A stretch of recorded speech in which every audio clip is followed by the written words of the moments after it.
Good morning and welcome to the Walk to Make Cystic Fibrosis History. My name is Jade Tripp. I am the Fredericton, New Brunswick chapter president for CF Canada. I was diagnosed with cystic fibrosis when I was 6 months old, had my first double lung transplant when I was 22, and now at 26 I'm getting ready to undergo my second double lung transplant in the near future. 2020 marks the 16th national anniversary of the walk in Canada, and this year, due to COVID-19, our walk has to look a little different.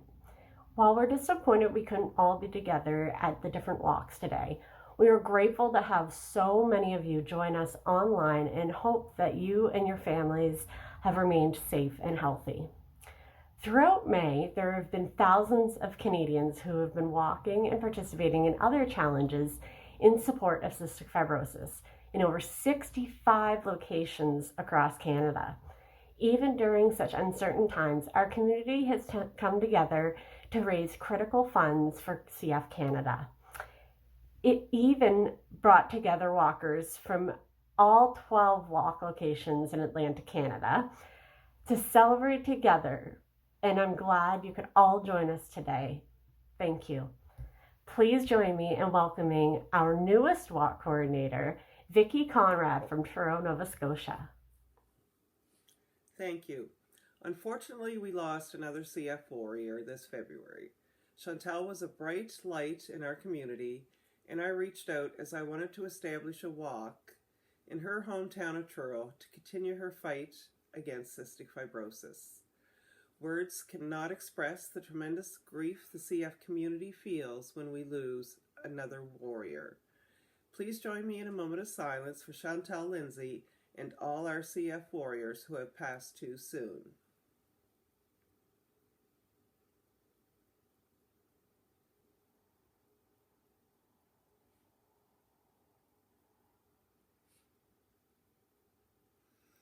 Thank you. We will remember you and continue to fight for a cure or control for cystic fibrosis. Next, I would like to take the opportunity to turn it over to Melissa and John to thank our generous partners for their support. Thank you again. Each organization and leader plays a key role in the success of our walk and ultimately helping create a world without cystic fibrosis. Kin Canada has been a supporter since 1964 and is the walk's national volunteer partner. Each year, Kinsmen and Kinettes host a variety of fundraising and awareness building activities in support of cystic fibrosis and have raised over $47 million for CF research and patient care. We want to congratulate Kin Canada on their 100th anniversary, and we thank the Kinsmen and Kinettes for everything they are doing to help find a cure for cystic fibrosis. Hey everyone, my name is John Bennett. I'm the president of the Newfoundland Labrador chapter of Cystic Fibrosis Canada, lead regional volunteer for Atlantic Canada, and most importantly, a father of a son with cystic fibrosis. To our amazing community, walkers, and generous donors, the success of the walk wouldn't be possible without your support. In these unprecedented times, things have not been easy, but you have come together and raised an amazing amount of money to support CF Canada's mission to end CF. So thank you. Next up, I'd like to introduce Heather Kimball, our CF speaker for today, who will share her experiences with all of you. Thanks. Hi everyone, welcome. It's the Walk to Make Cystic Fibrosis History Day. I hope it's just as beautiful of a day as it is today. I'm taping this on Sunday, May 24th, and it's absolutely gorgeous. So I hope it stays gorgeous for next Sunday as well, and that you're all doing something really special. My dad, my husband, and I, and possibly one of my brothers, are going to walk a marathon or attempt to, so that'll be a challenge. Challenge accepted, and I like those. My name is Heather Kimball, and I am your CF speaker for the Atlantic Canada Opening Ceremonies. And I'm here today to tell you a little bit about my journey with cystic fibrosis and kind of what CF means to me, as well as anything that I would like to pass along to the listeners out there. So, cystic fibrosis journey. So as a child, I was always sick. Well, not always, but a fair amount of the time. I had a lot of sick days from school.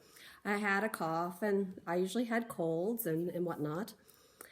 But I was misdiagnosed with a salt-losing defect. And actually, I have two younger brothers, and both of them as well exhibited kind of the same symptoms. So they were also diagnosed, misdiagnosed. It wasn't until my brother, my youngest brother, had a bout of pancreatitis that they actually tested for cystic fibrosis. And that's when my parents found out that they were 1 in the 25 Canadians who are carriers of the CF gene, and that all 3 of us kids had cystic fibrosis. So I was 15 at the time of my diagnosis, and the median age of survival was actually the late 20s. So I figured I'd lived half of my life without any treatments. Why did I need to do treatments now? And it really kind of turns your life upside down. There's a lot of work to doing your CF treatments. It's actually equivalent of a part-time job. So no, at 15 years old, I did not want to do that. But I quickly learned, as we started introducing the various treatments and whatnot into our kind of routine, we noticed that when you didn't take the treatments, you felt a lot worse. But when you took the treatments, life got a lot better, a lot easier, a lot more efficient. So it didn't take too long for me to come on board and realize that by having the diagnosis and by following the treatments, that the quality of life was actually quite good. So that was very encouraging, and although it was kind of a shock to come into the cystic fibrosis world later on in life, it definitely has made improvements. And I actually celebrated my 41st birthday during this quarantine that we've been in. So I think overall it was very good to learn what it was and to get started on the cystic fibrosis treatment. Cystic fibrosis to me, so basically, cystic fibrosis has given me a perspective, I guess, and a look at a bigger picture of what's going on. And it's also helped me to focus on my own treatments, but also to kind of have an awareness of others and know that there's lots of different sicknesses and illnesses and things going on in people's lives. Life in general is not easy. So it really kind of helps you to put some things into perspective. At times, sometimes the perspective is very small because it's a hard time for you, and I completely understand that. I've had hard times and been down, but I think overall it really shows you kind of a bigger picture of life and what it's all about, and to really value your relationships with people and not to take things for granted, to kind of really live each day. And that's really what we all should be doing, regardless of whether or not that you have cystic fibrosis. Maybe you're as healthy as can be.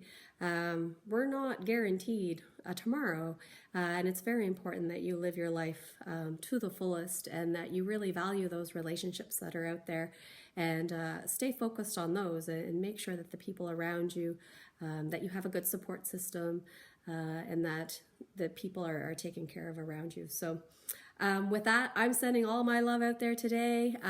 Do your walk. It's going to be virtual this year, so you're going to do it yourself. I'll see you after the marathon. Bye. At many of our walks, we recognize top fundraisers and top fundraising teams, and we still want to recognize those names in all of our efforts. So stay tuned for Monday, June 1st, as those names will be announced on their respective Scotia chapter pages. We also have some very exciting news, and I'm going to hand it over to Stephen Vino, the Scotia chapter president, to elaborate. Every year, people are nominated for national and regional awards. Although we cannot be together physically today, we do want to celebrate and acknowledge 2 individuals who have received national awards this year. They will be receiving their plaques when things return to a more normal state. Both individuals have won the Youth Impact Award, which is designed to recognize a young individual, 19 years of age or younger, who are a source of inspiration to others and have displayed leadership within the CF community on an ongoing basis. I'm honored today to present these awards to Blake Bryan and Isaiah Valley. Isaiah has been an active fundraiser since the age of 3. He participates in a walk every year in honor of his dad, Tim, and is constantly finding new ways to raise money for CF, including his Hooptastic Challenge this year. He has spoken at many different events over the years, including Shinorama, movie screenings, and loves to share his story with anyone who will listen. His bright personality shines through in everything he does, and we're so lucky to have him advocating for the CF community. Big congratulations to you, Isaiah. Blake is an amazing young boy who was diagnosed at a very young age, but has not let that stop him. He has been involved in walks for as long as I can remember, but his involvement goes well beyond that.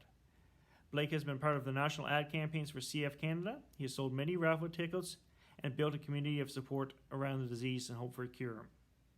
Most recently, his video regarding the urgency of approval for Trikafta received over 14,000 views and more than 700 shares.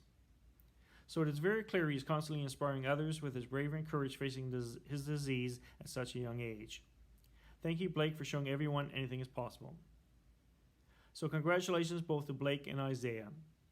I now turn it over to Sabrina in St. John, New Brunswick, who will take us through a quick warm-up. Hi everyone, I'm Sabrina McClellan and this is Calvin McClellan. He is 4 years old with cystic fibrosis and this is AJ. He's 7 years old. We would like you to join us in the following warm-up to help you along on your walk day activity. We hope you can do something active to celebrate the end of Cystic Fibrosis Awareness Month and your amazing efforts raising funds for the Walk to Make Cystic Fibrosis History. All right, you guys ready? Yeah. All right. Can we do a bear now?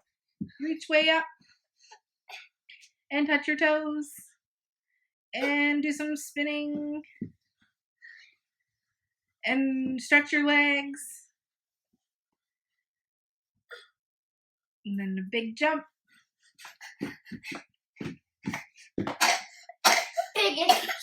Can you run on the spot?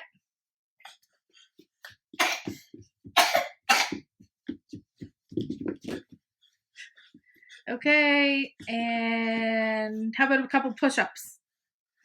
Okay.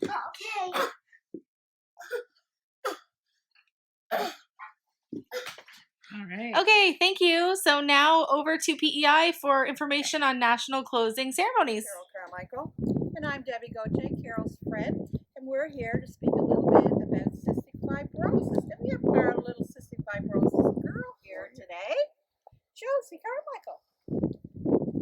As you may have heard, National will be hosting the closing ceremonies as a way to bring the CF community together across the country and celebrate our successes. This will take place later today at 5 p.m. ADT and can be accessed via the CF Canada website. Our CEO, Kelly Grover, will be speaking along with some other individuals. Details on how to join were sent in a few emails over the last week. We hope you tune in and celebrate with us and the larger CF community in Canada. Now for your listening pleasure, let me introduce Robert Whitten. Robert plays the bagpipes every year at the start of the Riverview Walk in New Brunswick. And we couldn't let COVID change that. Take it away.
Thank you, Robert. Once again, on behalf of the Atlantic region, I would like to thank all of you for joining us in the 2020 Walk to Make CF History Virtual Challenge. I would like to offer a special thank you to all of those walk coordinators in the region who worked so hard to make phone calls, increase fundraising, run virtual events, and brainstorm ideas to make this virtual event a success. Thank you for your ongoing commitment to CF Canada and to the walk. Well, that's it. I hope you have a great day full of love and laughter. Thank you again, and can't wait to see you next year.